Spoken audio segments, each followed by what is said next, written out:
Begay. Turn ye turn around. Turn around. Begay go bia. Eri okeke no bia jia.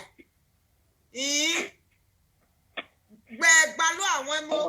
Hello brother, me gbalu àwọn emo.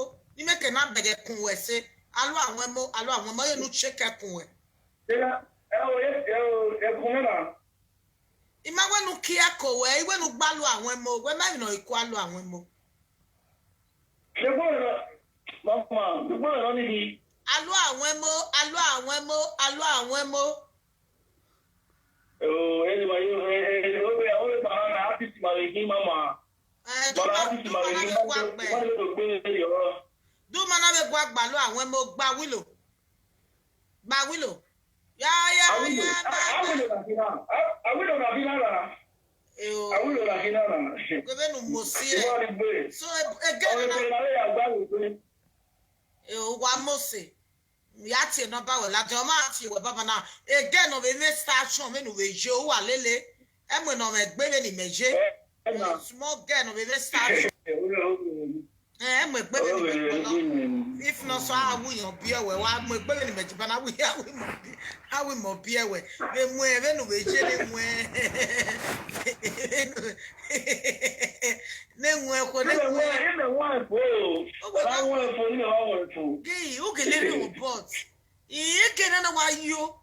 Oh, Mama, even I want to know, even like when we want to balance, like, oh, the rest of my dinner, really, I cannot do it. I might put away to son, Nana.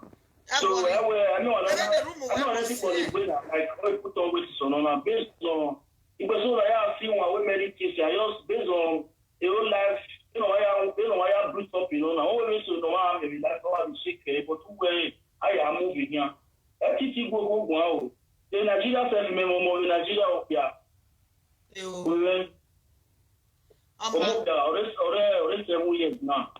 Understand? Then it's him about what I'm making one power. I am one power. Well, we are looking in my way.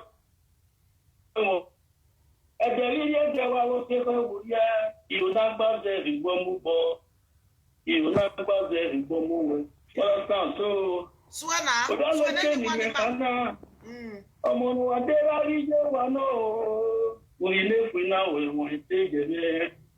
We so zero low or same and this. I will let them away more. I will let it. And the leader there was yes, you not about there, you won't go. Oh, well, now let's see, Lowan. A man there was a man there, no, here, well.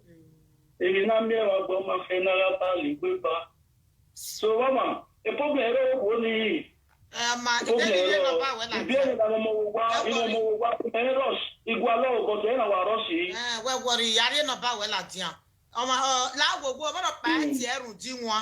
Anybody not here, what toast direct, more permit we. Tamai we mommy jole when it time I will love you. I do go love you better in it. The room where no need here. Yet baby ni me ba me kwalo, egba mu gwenya kwalo. Tie baba na sister, don't because of where events where worry no. In one no so baba na even no owi oka no promise. Ni a evagma egbe owi oka. Okay, kegire o magi by ona ya sinwa. When a real magician, even no mere agmo ya sinwa. Even no sunu daya. Keke story no we on we ya sinwa. So wa mi okay le mosi.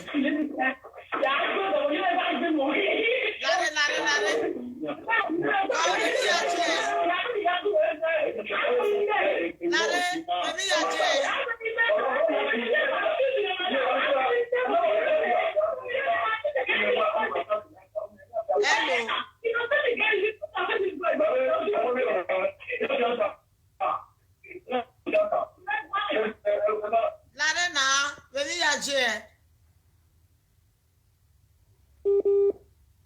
Disconnect. So then it's here a no bargain with sister. No yamu. Or there you are. +49. Better France or Joe. Joe, where Jamie okay at France. +49 15 21 46 19 514. You will get the number. What toast direct? Tamai mo tamai where he love you. One, cause boy no ria. So have it be no Maria long in ya ke toast to who. +49 15 21 46 19 514. Tia baba na be WhatsApp or pick. I'm gonna pick you drop a message. Oko ne nwe o oko nokpolo. You are even making a match. Even the year with your bonnet, you were free, it's stopping no nane. But yet in your man we bondage. Ni mana we no even a me we malake. Hello. Hello. Mommy, you're at talk by. He said, why what to one? Come on me. Yonje. I want the Come guy. on me. Congratulations. Big congratulations. Where's Princess Colin? Where's it? Come on me. When you want it forward. Where's it? It can't be a try that it might get you. Come on me. Where's it? One love. So no one will money be my banny cake. Oh, when a tie whoop bona one, Agmoya one. Can I remember? Can I remember? No, he don't or I want me to kick berai. It's amen. Come on me. Bye bye. Bye bye, mommy. Agbona ta wujo bono ma.